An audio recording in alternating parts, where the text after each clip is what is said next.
மச்சான், நான் ஒரு ஃப்ரெண்டா அட்வைஸ் பண்றேன் பாரு. கல்யாணம் ஆகி 6 மாசம் கூட ஆகல. அதுக்குள்ள டைவர்ஸ்ன்னு சொல்லிட்டு என்கிட்ட வந்து நிக்கிற. அ நம்ம பொறந்த அப்புறம் நம்ம அப்பா, அம்மாவ தான் இன்ஸ்பிரேஷன் சொல்லிட்டு அத பார்த்து அவங்களோட ஃபுட் பாத்ஸ வந்து நம்ம ஃபாலோ பண்ணுவோம். ஆனா நம்ம அப்பா, அம்மாவ தாண்டி 2 பீஸ் இருக்காங்க. அந்த ஒரு குட்டி கதைய சொல்லட்டுமா? அது வேற யாரும் இல்ல. என்னோட தாத்தா, பாட்டி. தாத்தா பேரு பாலா. சும்மா நாட்டுக்கட்டையாட்டம் உடம்ப மெயின்டெயின் பண்ணுவாரு. பாடி பில்டர் அந்த காலத்திலேயே. பொண்டாட்டிய தாங்கு தாங்குன்னு தாங்குவார்றா. ஊர்ல அவளுக்கு அவ்ளோ பெரிய மரியாதை. எல்லாம் வணக்கம் வைப்பானுங்க. காலைல வேலைக்கு போயிட்டு சாயந்தரம் வீட்டுக்கு வந்துட்டு பொண்டாட்டி, புள்ள குட்டிங்கள ரொம்ப நல்லா வச்சுப்பாரு.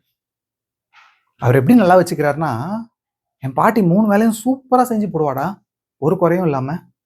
சும்மா நல்லா சாப்பிட்டு எனக்கு சின்ன வயசுல இப்ப கூட ஞாபகம் இருக்கு. மதியம் நல்லா கட்டு கட்டிட்டு, அவர் வந்து சும்மா டர்புரு டர்புரு டர்புருன்னு போடுவார்றா.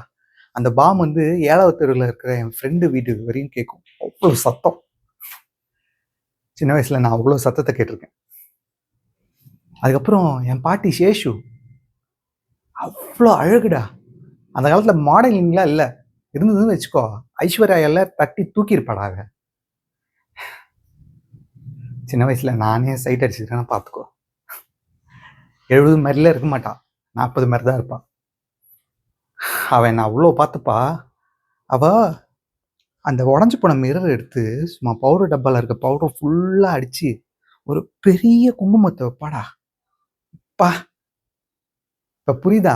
பாலா எப்படி வாழ்ந்திருக்காருன்னு சொல்லிட்டு, எப்பேர்ப்பட்ட பொண்டாட்டி கிடைச்சிருக்குன்னு சொல்லிட்டு. சின்ன வயசுல ஃபுல்லா அவங்க கிட்ட தானே வளர்ந்தேன். லீவ் வந்துச்சுனாலே போதும், ஊருக்கு கிளம்பி போயிடுவேன். என்ன அவ்வளோ தாங்கு தாங்குன்னு தாங்குவாங்க. நானும் படிச்சு பெரிய ஆளாகி, அப்புறம் சென்னையில வந்து போய் செட்டில் ஆனேன். சென்னையில செட்டில் ஆகி ஒரு நாள் வேலைக்கு போயிட்டு இருக்கும்போது, திடீர்னு ஒரு கால் வந்துச்சு. "சேஷு தவறிட்டா" அப்படின்னு சொல்லிட்டு. ஒரு செகண்ட்ல எனக்கு மைண்டே ஓடல. ட்ரெயின புடிச்சு ஊருக்கு கிளம்பி போனேன். போயிட்டு நல்லபடியா அவள அடக்கம் பண்ணிட்டு, என்னெல்லாம் காரியக்கிரமம் முடியுமோ அது எல்லாத்தையும் பண்ணிட்டு. இதுல என்ன ட்விஸ்ட்னா, பாலாக்கு இந்த விஷயமே தெரியாது. பாலா வந்து ஏதோ நடக்குது அப்படின்னு தான் தெரியும் தவிர, சேஷு இறந்துட்டான்னு கடைசி வரையும் தெரியாது. நான் சொல்லலாம் போம்போது என் ஊர் மக்கள்லாம் என்ன தடுத்து நிறுத்துனாங்க. "ஏய் எதுவும் சொல்லாதப்பா, அவரால தாங்க முடியாதுப்பா" அப்படின்னு சொல்லிட்டு. ஏன்னா 2 பேருக்கும் அவ்ளோ பாசம். சரி நான் எதுக்கு சொல்லிக்கிட்டுன்னு சொல்லிட்டு, அந்த இடத்த விட்டு கிளம்பி திரும்ப சென்னைக்கே வந்துட்டேன். எனக்கு முடியல. அவருக்கு என்ன பதில் சொல்லப் போறேன்? என் சேஷு என்னை விட்டு போயிட்டா அப்படின்னு சொல்லிட்டு. சென்னைக்கு வந்த மறுநாளே எனக்கு அடுத்த ஃபோன் கால் வருது. பாலா தவறிட்டாருன்னு சொல்லிட்டு.